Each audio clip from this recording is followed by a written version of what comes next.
يعني أبو البراء خير. ما شاء الله. طيب،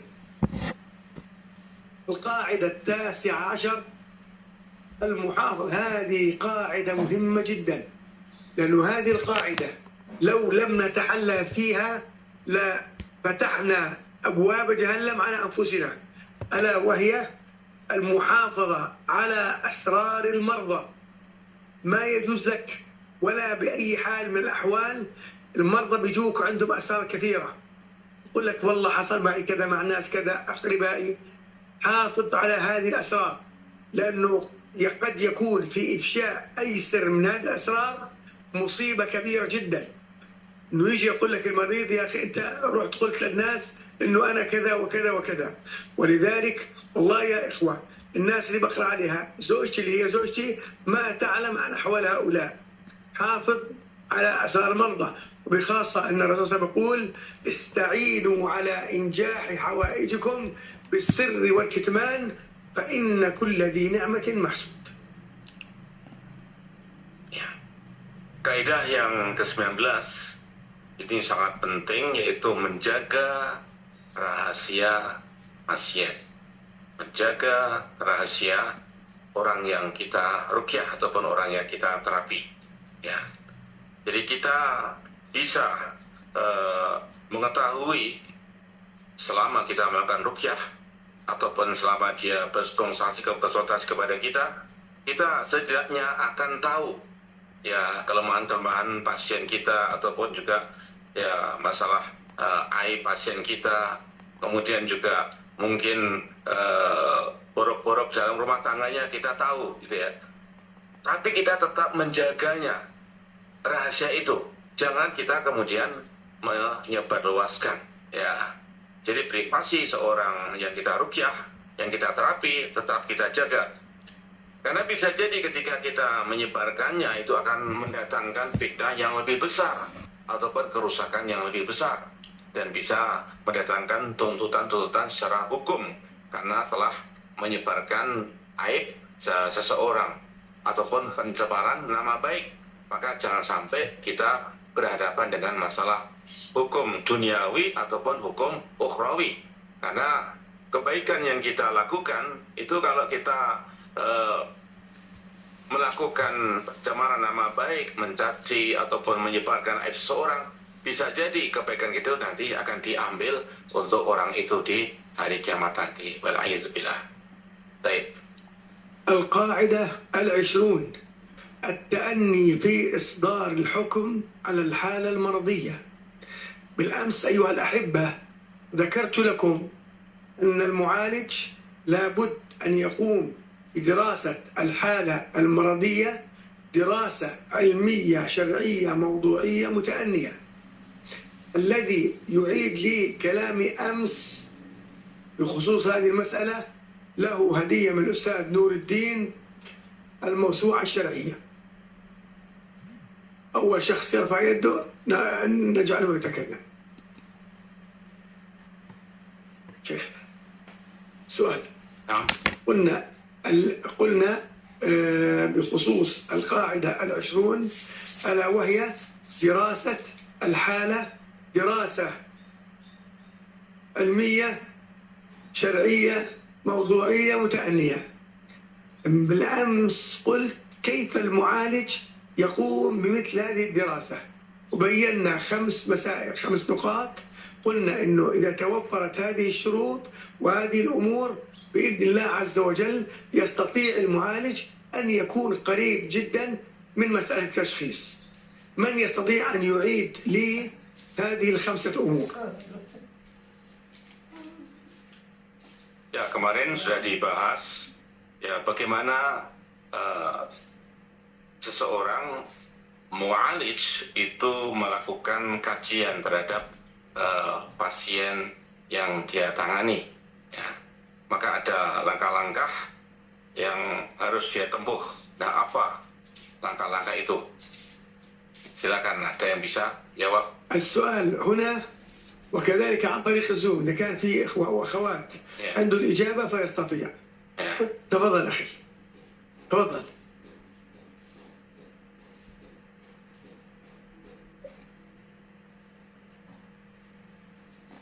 Ya, silakan. Ada langkah-langkah Lima. untuk menangani. Ya. Yang pertama, dia harus mengenali jenis gangguannya. Terus langkah yang kedua yaitu mengenal bagaimana caranya, metode pengobatannya atau penanganannya. Ya, nah.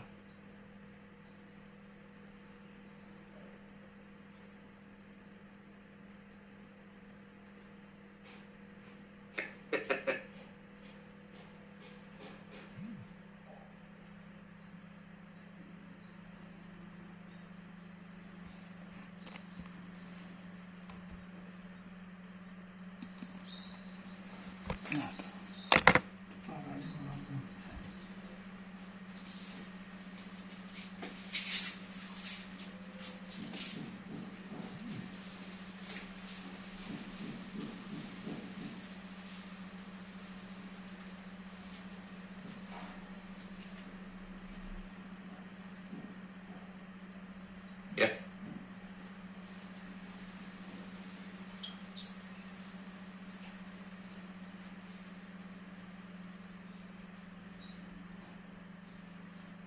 Ya, sampaikan.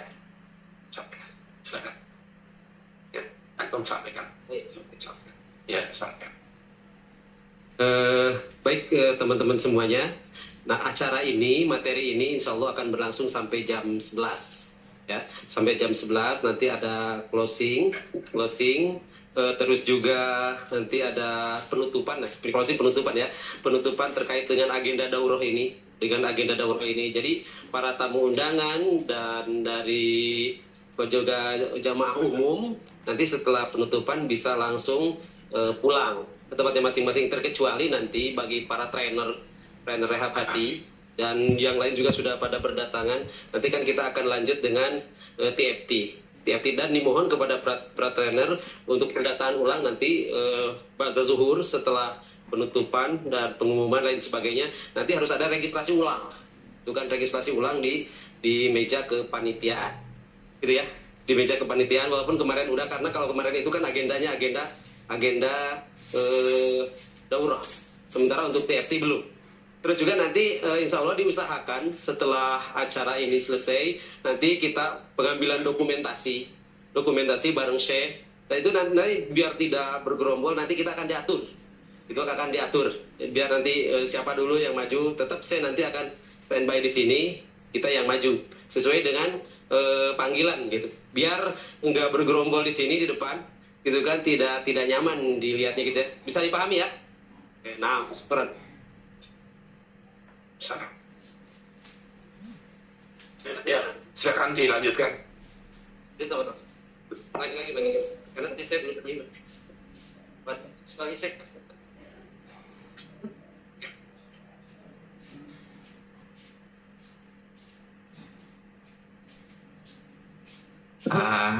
Iya. Bismillah. Langkah-langkah atau mu'alij tadi itu untuk menangani pasien. Itu tadi pertanyaannya. Ya. Yang pertama, langkah-langkahnya kita harus mendiagnosa atau mengenal jenis gangguan.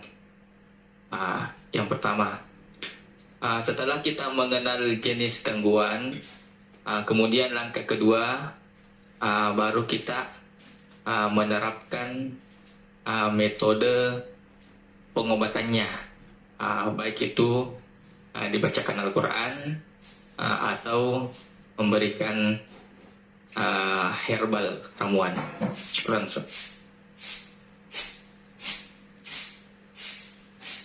يقول بالنسبة لتتبع الحالات المرضى، يعني يقول قبل الرقية لابد من معرفة حالة المريض حتى نستطيع أن نعين ما هو العلاج بالرقية الشرعية وكذلك بالأسباب الحسية. يقول هكذا. هذا جواب ناقص ليس مكتملا. Ini jawabannya belum sempurna. تفضل. Ada langkah-langkah ya, yang real. 5 langkah ya. تفضل أستاذ. Siapa? نعم بارك الله فيكم يا شيخنا. هذا ما يتعلق ما ذكرتم يعني قبل اليوم. هناك 5 شروط قبل التشخيص. قبل ذلك نسأل المريض منذ متى هذا المرض وماذا يعاني إلى غير ذلك، ثم لابد أن يستوفي 5 شروط، ومنها أن يعتقد أن هذا السبب أن هذه فقط وسيلة والشافي هو الله سبحانه وتعالى.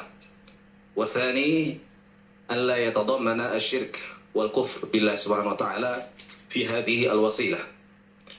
والثالث ولا يتضمن المضرة يعني. والرابع لا يتضمن من أعمال البدع. والخامس هو يعني التقوية مع فتوى من العلماء. قد يكون أن السؤال فهم خطأ. قلت أيها الأحبة الآن أنت معالج تريد أن تشخص الحالة التي أتت إليك. قلنا لابد أن نتبع 5 أمور حتى نستطيع أن نكون قريبين من مسألة التشخيص. شرعية، علمية، موضوعية، متأنية بإذن الله عز وجل. من عنده إجابة سواء هنا أو الإخوة والأخوات على الزوم. بارك الله فيكم. يعني سهلة جدا. تفضل شيخ.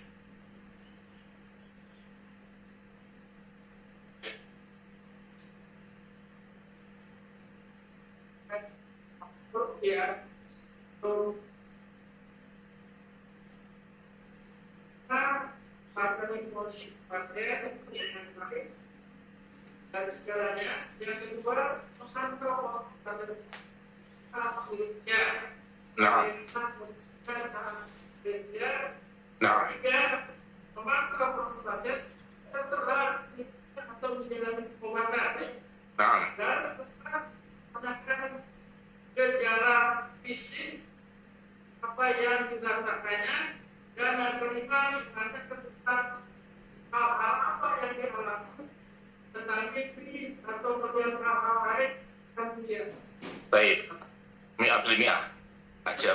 Nah, Mr. Danis. أحسنت. تكبير. الله أكبر. Ya, kalau melihat kitab ya saya.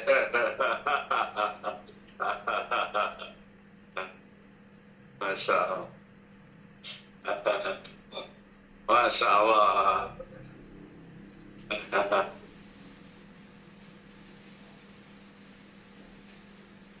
Masya Allah. Masya Allah. Barakallahu fiik. Masya Allah. Baqiya 7 دقائق إلى 11. شكرا.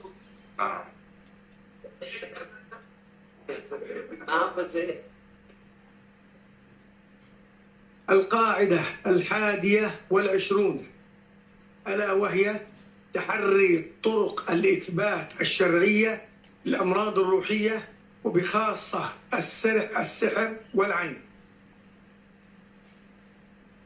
لا يجوز مطلقا أن يكون التشخيص للحالة المرضية هكذا سبق لنا. لا، قلنا بالدراسة. بعدين قلنا أيها الأحبة إذا أردنا أن نعلم بالنسبة لي السحر والعين لابد من توفر ركنين أساسيين: الركن المادي والركن الجنائي. الركن المادي إقرار، بينة، شهادة، هذا بالنسبة للسحر أو العين. والركن الثاني القصد والعمل. القصد والعمل. ماذا يعني هذا الكلام؟ يعني إذا أردنا أن نبين أن هذا الشخص مسحور أو معيون، الأمر الأول بقر على نفسه إني أنا أصيب بالعين أو أنا فعلت سحر. بينة دخلنا عنده في الغرفة وجدنا إنه أدوات السحر والعياذ بالله. شهادة شهد عليه 2 عدول أو رجل وامرأتان حتى نقر بأن هذا رجل ساحر أو أنه يصيب بالعين بإذن الله عز وجل. Kaidah yang ke-21, kita harus senantiasa menjaga cara-cara untuk menetapkan penyakit-penyakit rohani ini dengan cara yang syar'i. Jangan menggunakan cara-cara lain, apalagi cara perdukunan. Ya. Jadi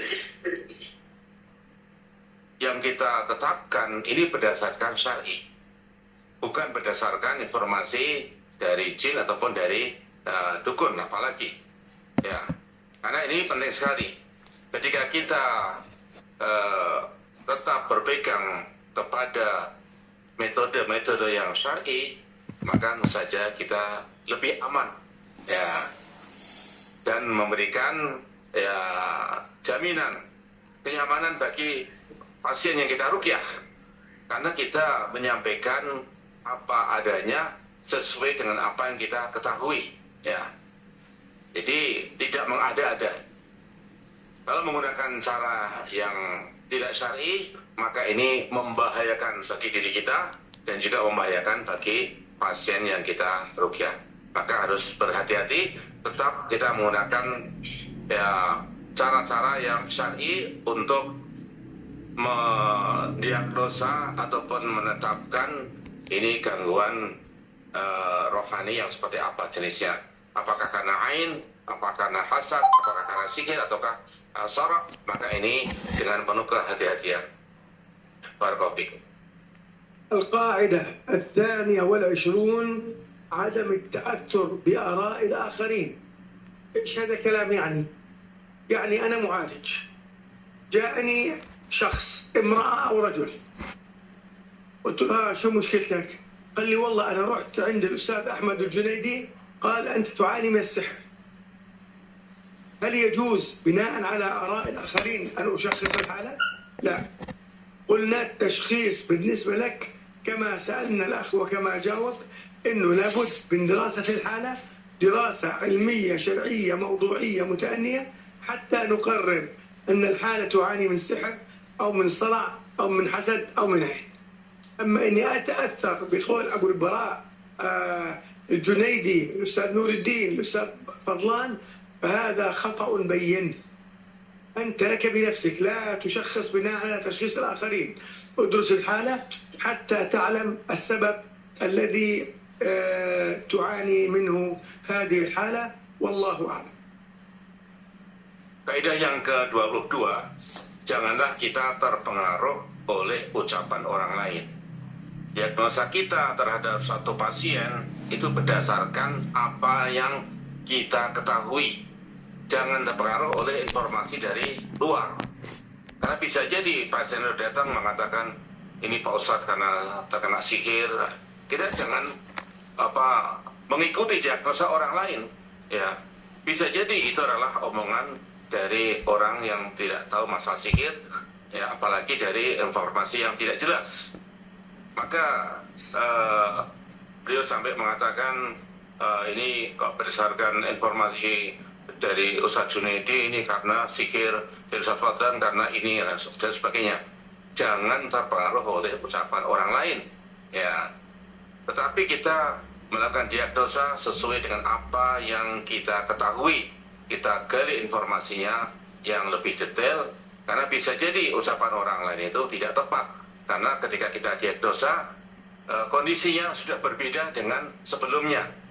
Nah, inilah maka kondisi yang real kita lihat, yang kita ketahui, itulah yang kita jadikan sebagai dasar untuk memberikan keputusan dalam diagnosa. Ya. القاعدة 23 المعاريض، وهذه أحيانا قد يلجأ لها المعالج، وهذه مندوبة على الكذب.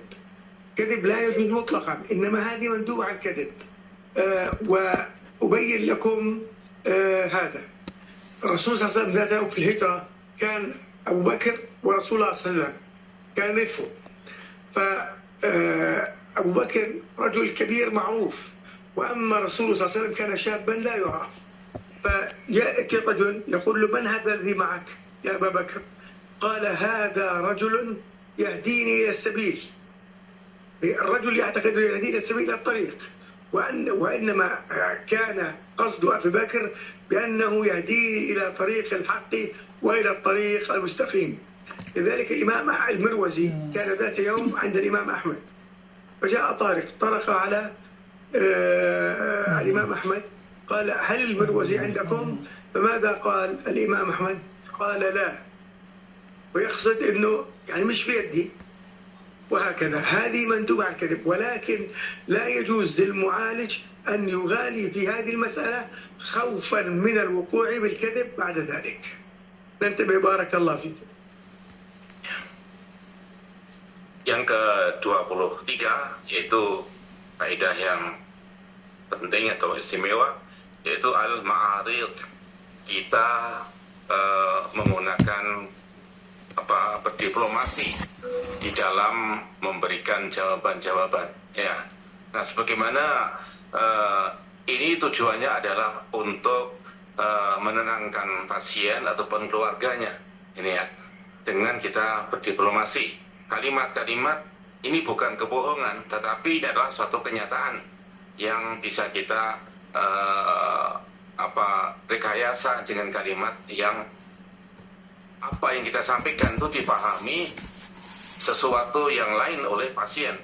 Padahal maksud kita tidak seperti itu. Dan hari ini pernah terjadi pada masa Rasulullah SAW bersama Abu Bakar As-Siddiq, ya, ketika perjalanan ke Madinah, ini ya. Maka ketika ada orang yang bertanya, ya, nah kepada Abu Bakar As-Siddiq, wahai Abu Bakar, siapa lelaki ini? Maka Abu Bakar As-Siddiq menyampaikan, ini adalah orang yang menunjukkan kepada saya jalan, petunjuk jalan. Maka orang yang bertanya itu mengira, oh, petunjuk jalan ke Madinah.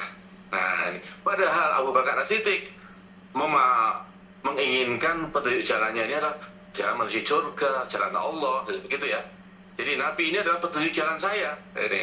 Nah, orang itu mengira ini bukan Nabi, bukan Rasulullah, tetapi dia adalah petunjuk jalan. Nah, ini namanya tauriah dalam bahasa Islam, bukan bohong, tetapi ini adalah tauriah ataupun kita berdiplomasi. Nah, itulah penting di dalam berkomunikasi dengan pasien ataupun keluarga pasien. Ya, Masya Allah. Ya. Nah. القاعدة 24 الابتعاد عن مواضع الريبة. ومن ذلك أيها الحبيب أنك إذا أردت أن تقرأ لا تقرأ بتمتمة، يعني صوت. لماذا؟ لأنه غلبة الظن أن بعض هؤلاء سوف يذهب ويقول لك أبو البراء يتمتم، إنما تقرأ بصوت واضح، بسم الله الرحمن الرحيم، الحمد لله رب العالمين، وهكذا تقرأ بصوت واضح. لا تفعل أي، يعني مثلا في ناس يكون عنده المرضى يذهب، يتركه ويذهب يدخل إلى غرفة أخرى ثم يعود. مثل هذه الأمور قد تزرع الريبة والشك عند المرضى. الرسول صلى الله عليه وسلم ذات يوم يقف مع صفية أم المؤمنين رضي الله عنها وأرضاها، مر الصحابيان، فالرسول قال: على رسلكما، تعال. قالوا: نعم يا رسول الله. قال: هذه صفية. قال: أو بك تشك يا رسول الله؟ قال: إن الشيطان يجري من آدم مجرى الدم. شوف رسول الله وهؤلاء صحابة، ومع ذلك عليه الصلاة يقول: إن الشيطان يجري من آدم مجرى الدم. لو أنه جاي الشيطان وضع شك بسيط جدا وقع في إثم عظيم جدا أن يشكوا في رسول الله صلى الله عليه وسلم. Kaidah yang ke-24 yaitu menjauhi tempat-tempat ataupun posisi-posisi yang menyebabkan munculnya keraguan ataupun ya sakwa sangka, ya. Nah, sebagaimana ketika Rasulullah SAW di malam hari mengantarkan Sofiah, istri beliau, dari itikaf di masjid, ya kan, mengantarkan. Maka ada dua orang sahabat yang melihat Rasulullah SAW kemudian jalannya cepat, gitu ya. Maka Nabi mengatakan ala rislikumah, pelan-pelan aja, nggak usah buru-buru, ini ya. Maka kemudian dua sahabat tadi mengatakan dan berhenti, ya Rasulullah, apakah kami menduga yang macam-macam ya Rasulullah kepada engkau, gitu ya, itu, ataukah kepada engkau ya Rasulullah kami cemburu? Maka Nabi mengatakan inna syaitana yajri ibni Adam menjerdam. Sesungguhnya setan itu bisa mengalir dalam tubuh manusia melalui aliran darah. Ini artinya Nabi itu menutup pintu ya prasangka yang aneh-aneh.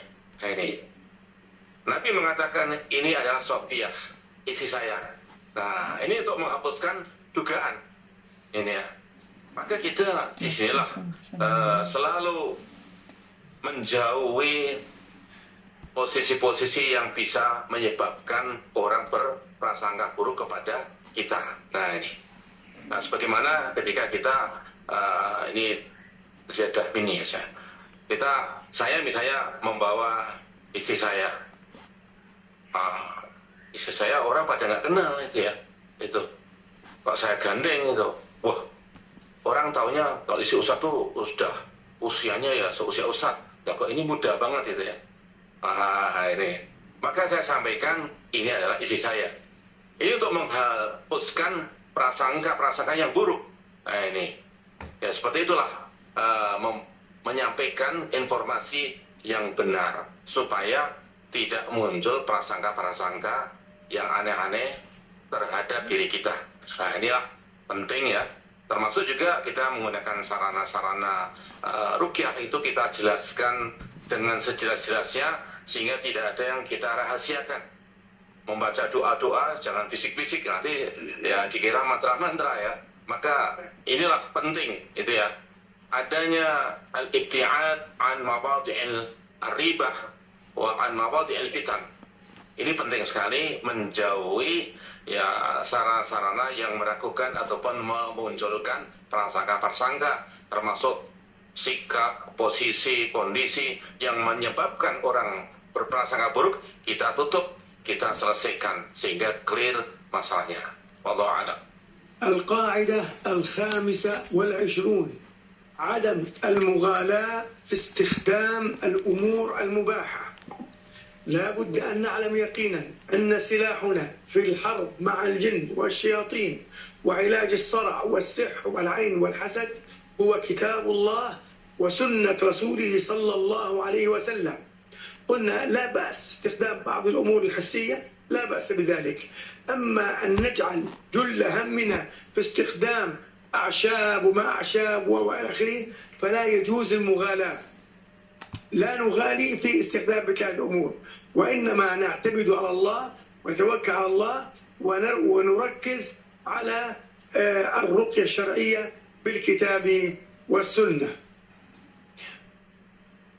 Yang ke-25, tidak berlebihan di dalam menggunakan sarana-sarana yang sifatnya mubah. Seperti misalnya ruqyah juga menggunakan air, ya. Maka jangan kemudian berlebihan dalam penggunaan air, ya. Menggunakan minyak zaitun, minyak habbah sauda ataupun sarana yang lain, maka jangan berlebihan dalam menggunakan sarana itu, ya. Jadi kita tetap mengutamakan bacaan ruqyah syariah. Sementara yang namanya sifatnya itu sarana, sifatnya pendukung, bukan sesuatu yang menjadi pokok, ya. Jadi yang namanya sarana pendukung tetap menjadi sarana pendukung, bukan menjadi sarana yang sifatnya itu pokok. Jangan berlebihan dalam menggunakan misalnya air, Ya, sebagaimana orang malah nggak membaca rukyah, cukup airnya saja, ini kan tidak berlebihan itu ya. Ini, maka ini penting sekali untuk kita pahami. Jadi intinya rukyah adalah dengan bacaan dan juga doa-doa yang kita panjatkan dari Allah Subhanahu wa taala. Tapi biasa kata minta ما بقي إلا 3 قواعد. oh ya, masih 3 lagi. Habiskan ya. القاعدة 26 التجرد في الحكم على المعالجين.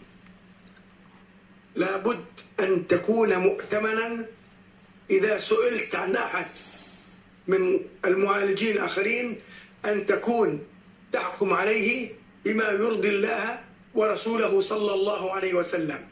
إذا كان بينك وبينه عداوة وهذا الرجل يعني رجل مستقيم، علاج مستقيم، منهج الكتاب والسنة، لا يجوز لك أن تنقل غير ذلك.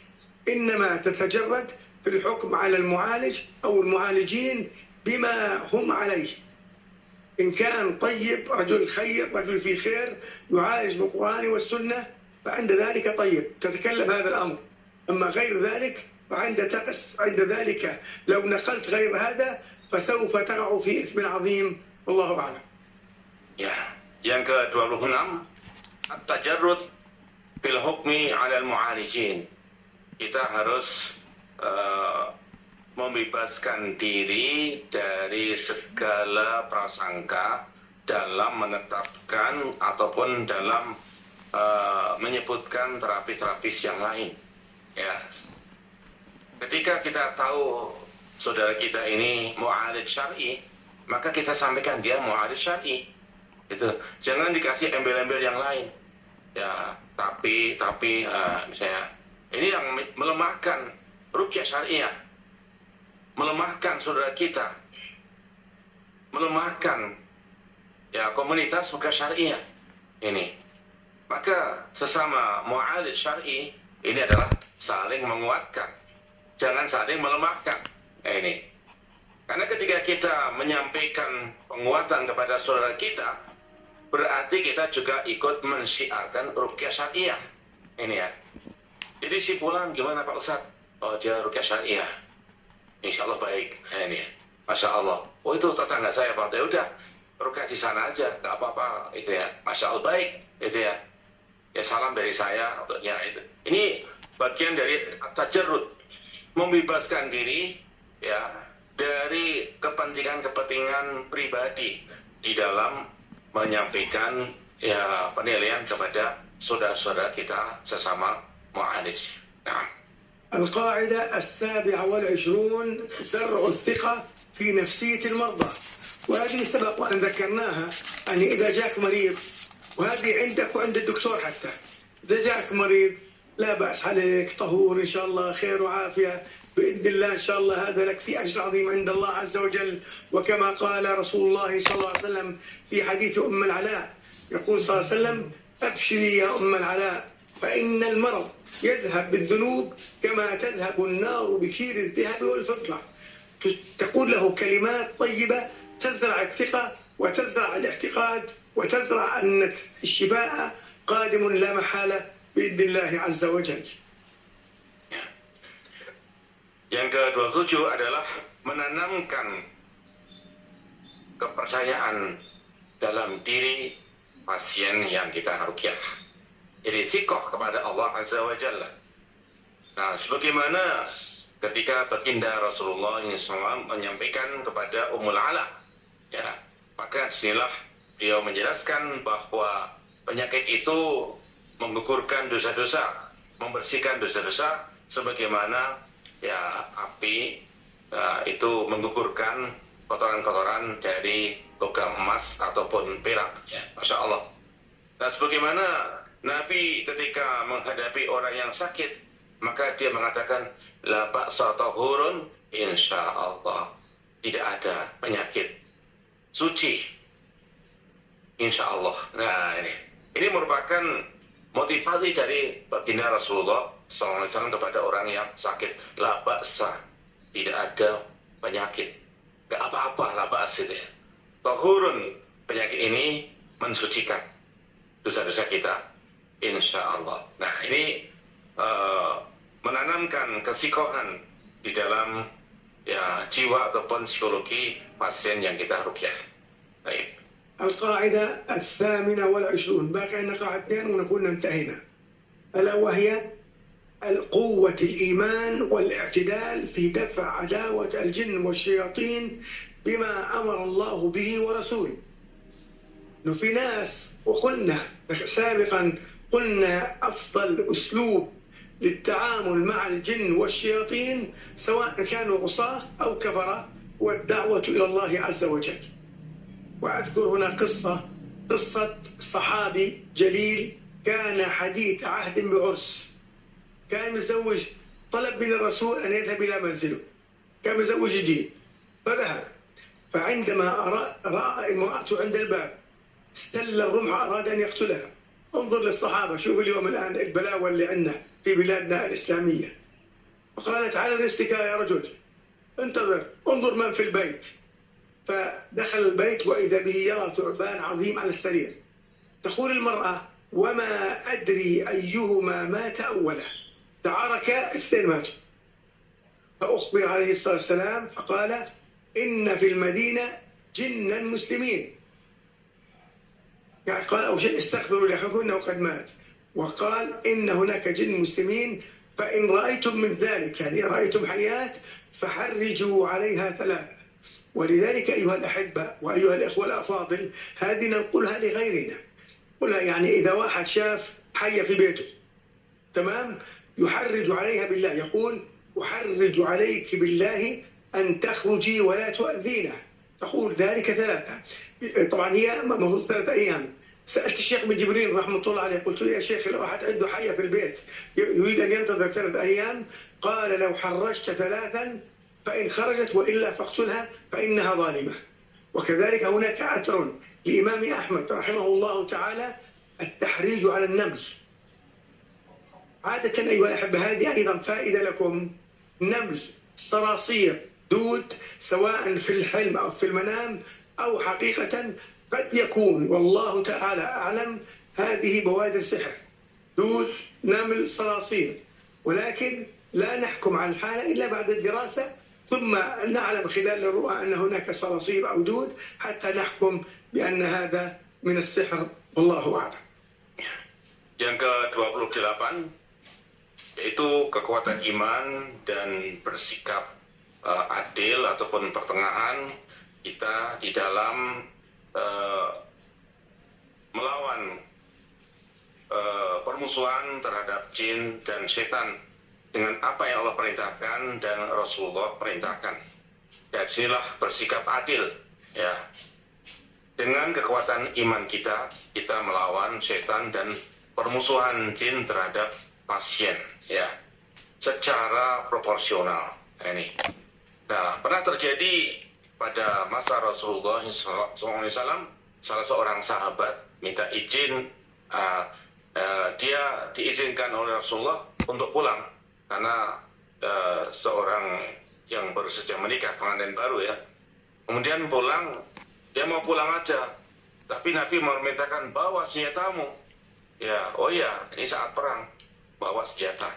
Begitu dia masuk ke kampungnya, melihat istrinya di depan rumah, maka dia marah, ya, kecemburuannya muncul. Maka dia mencabut senjatanya dan mengatakan, kenapa kamu sini? Ya, dianggapnya wanita yang durhaka kalau keluar rumah malam-malam lagi, tengah malam lagi. Maka dia mengatakan, tahan dulu senjatamu, lihat ada apa di dalam rumah. Maka dia membuka pintu, kemudian melihat di dalamnya ada ular yang besar. Ya, maka kemudian dengan tombaknya dia itu menyerang ular itu. Nah, kemudian akhirnya kedua-duanya meninggal dunia. Maka Nabi ketika mendapatkan informasi seperti itu, tidak diketahui siapa yang mati duluan. Ya, siapa yang mati duluan? Apakah ya sahabat ini ataukah ular yang di dalam? Tetapi Nabi menyampaikan nasihat, apabila kalian melihat rumahmu ada ular, maka ya suruh dia keluar 3 kali. Ya, Jadi suruh keluar 3 kali. Kalau keluar maka itu berarti bangsa jin. Tapi kalau sudah suruh keluar 3 kali nggak keluar, maka bunuhlah dia. Nah inilah pentingnya kita bersikap adil menghadapi mungkin bahaya di depan mata kita. Maka jangan tergesa-gesa melakukan serangan kalau itu memang ternyata adalah jin muslim, ya. Ketika kita suruh keluar maka dia keluar, ya udah, kemudian menghilang, maka itu adalah jin muslim. Inilah, jangan sampai kita membuat front permusuhan terhadap bangsa jin ataupun setan. Ya mereka yang mengawali, maka kita yang menyelesaikan. Demikian, wallahu a'lam. قلت لكم بأن هناك أثر صحيح عن إمام أهل السنة والجماعة الإمام أحمد بن حنبل أنه يحرج على النمل كذلك. يعني إذا جاك ناس عنده نمل في البيت، قل له في ناس طوالي يرشوا بالمواد اللي هي القاتلة، لا، شو عندك نمل تشير إلى الأخ أو الأخت تقول أحرج عليك بالله أن تخرج ولا تؤذينا، أحرج عليك بالله أن تخرج ولا تؤذينا، أحرج عليك بالله أن تخرج ولا تؤذينا، تحرج 3 مرات بإذن الله عز وجل. هذا الأثر أثر صحيح الإمام أحمد. Ya. Imam Ahmad bin Hanbal memberikan contoh bagaimana supaya ketika melihat jin di dalam rumah itu memberikan tahrij, ya, yaitu kita menyampaikan keberatan atas keberadaan kamu di tempat ini karena Allah. Ini jangan sekali-kali mengganggu kami, ya. Kemudian diucapkan 3 kali. Nah ini salah satu contoh, ya, yang dipraktekkan oleh Imam Ahmad bin Hanbal. Maka kita bisa, ya, menyampaikan seperti itu. Al-yajuzu bil lughati Indonesia idza kanat masalah hayah di Indonesia لا بد بالعربية التحريج. لا ليس شرطا، يعني أنت لو حرجت حتى بالأندونيسية وتحريج، ليس قرآن وليس سنة، إنما تحرج حتى لو باللغة الإندونيسية، باللغة الماليزية، باللغة الأمريكية، ما في أي بأس إن شاء الله تعالى. Ya, di dalam melakukan pengusiran terhadap jin yang di dalam rumah, ini boleh dengan bahasa kita, bahasa Indonesia, bahasa Malaysia, bahasa Amerika, bahasa Jawa, itu ya, bahasa Sunda, ya, mangga wae lah, gitu. Ya, bahasa Melayu Mas, itu ya, ya boleh juga yang ngapak-ngapak gitu ya, boleh ya, itu ya, Masya Allah. القاعدة 29 باقي عندنا هذه وواحدة، وهكذا ننتهي من الدورة إن شاء الله تعالى. إن شاء الله. ألا وهو الصبر والاحتساب على إيذاء الأرواح الخبيثة. أيها الأحبة، وبخاصة الإخوة أو الأخوات الذين قد دخلوا معترك هذا الأمر حديثا، قد يتعرضوا لإيذاء الجن والشياطين، ولذلك عليهم الصبر والاحتساب واللجوء إلى الله سبحانه وتعالى، فإن صدقوا النية فإن الله سبحانه وتعالى سوف يكون معهم. أذكر لكم قصة أحد الإخوة. هذا الأخ هذا مهندس كمبيوتر، فقال لي، اتصل في قال لي يا أبو البراء، أنا أريد أن أنتهي من علمك وأنا بدي أرافقك. قلت له حياك الله، ما كان لا لي ولا لغيري أن يمنع طلب العلم أو إعطاء العلم الشرعي إلى أحد من الناس. فذهبت أنا وياه يوم ورجعت. هو كانت زوجته حامل، زوجته ولدت، فهو جالس الساعة 2 الفجر عند الكمبيوتر، دق الباب، إجا فتح الباب، قال له أبغى منك الحلوان. شاف رجل يلبس البياض أبيض في أبيض، لحيته بيضاء، تمام، يعني رجل من أهل السنة والجماعة، يعني هو من الجن بعدين عرف. طيب قال له أبشر، وفكر بده حلوان للمولود، قال له أبشر. لف كذا بده يذهب إلى حتى يعطي الحلوان، نظر من أسفل وإذا بقدمه مثل قدم الحمار أو الماعز. فعند ذلك غلق الباب وذهب إلى زوجته واتصل فيه بالصباح، قال لي يا أبو البراء، أنا ما أريد أن أكمل. قلت يا ابن الحلال، أن هذا واحد سلفي واحد من الأخوة الأفاضل من أهل السنة والجماعة جاءك على هيئة طيبة تفعل ذلك، خلي والله بالبراء، أنا أعرف نفسي ما أستطيع، لا أنا ولا زوجتي، وانسحب من الموضوع بإذن الله عز وجل.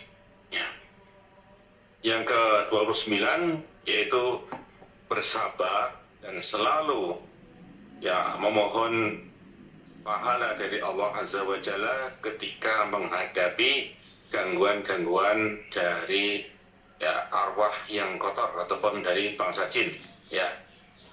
Inilah pentingnya kita memahami kaidah. Sangat penting bagi seorang raqi, mu'alij, bersabar menghadapi berbagai macam gangguan yang dimunculkan oleh musuh-musuh yang tidak tampak gitu. Sebagaimana mungkin muncul penampakan tadi ada penampakan seseorang tapi kakinya kaki himar misalnya itu. Maka itu seperti itu kita nggak usah kemudian takut, sabar menghadapi seperti itu. Dan juga gangguan-gangguan yang lain yang sering muncul dan mungkin di antara kita merasakan seperti itu, maka sabar menghadapi gangguan seperti itu.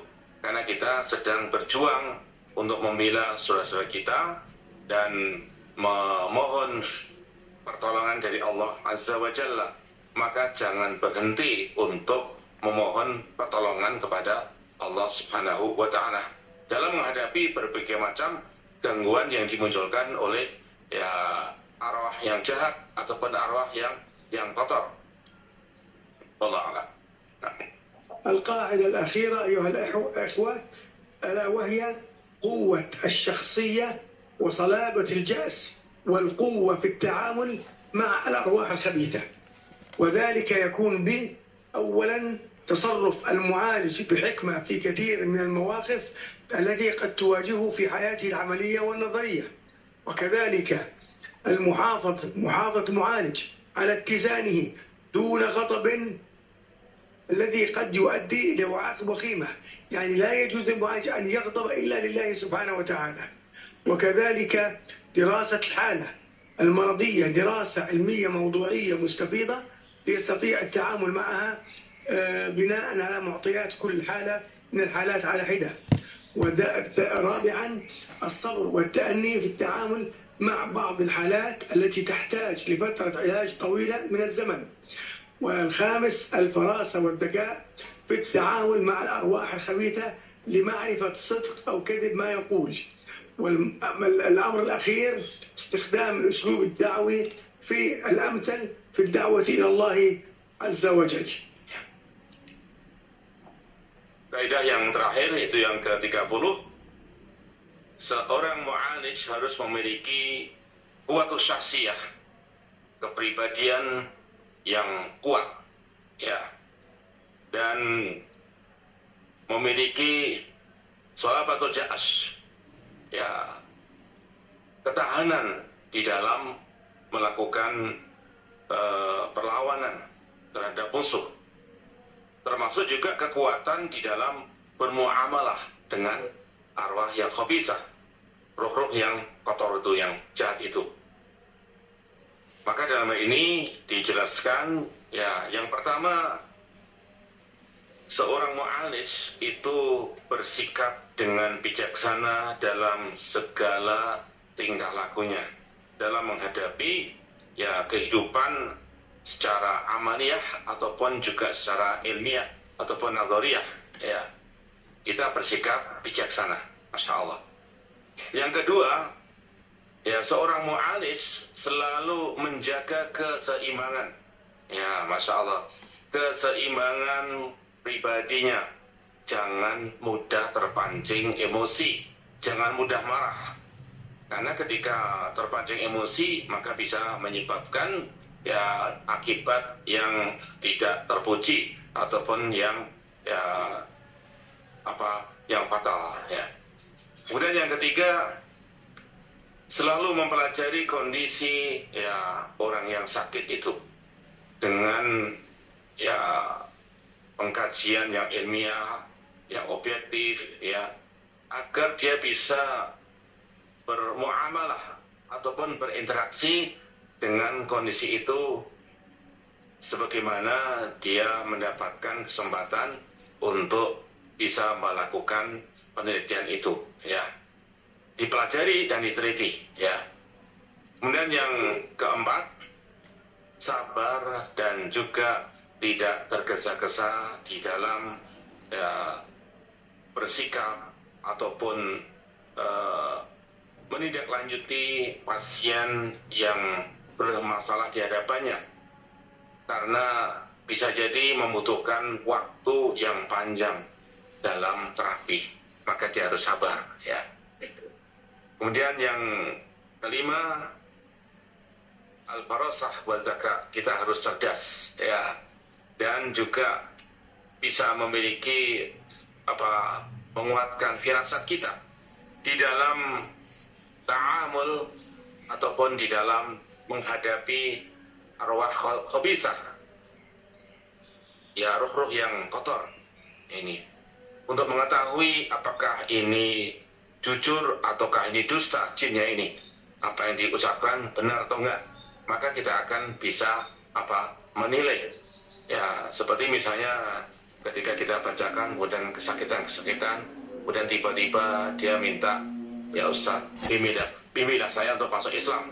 Nah ini, maka kita bisa memahami apakah ini ucapan benar ataukah dia bohong, supaya nggak dibacakan lagi, maka dia pengen bebas dari siksaan, dari ayat-ayat azab yang dia bacakan. Maka kita harus tahu, jangan-jangan ini sungguh-sungguh, ya udah kita tahu apa yang dia ucapkan. Kemudian yang terakhir yaitu menggunakan uslub dakwah, metode dakwah yang terbaik di dalam mengajak bangsa jin untuk taat kepada Allah, ya, sesuai dengan kaidah-kaidah syar'i yang kita pahami. Wallahu a'lam bishawab. Jazakumullah khairan katsiran. Assalamualaikum warahmatullahi wabarakatuh. تكبير. الله أكبر. بارك الله فيكم وجزاكم الله خيرا على حسن استماعكم، وأسأل الله سبحانه وتعالى أن ينفعنا وإياكم بهذه الدورة، وأن يجعل ذلك في ميزان حسناتكم يوم القيامة، إنه سميع مجيب الدعاء.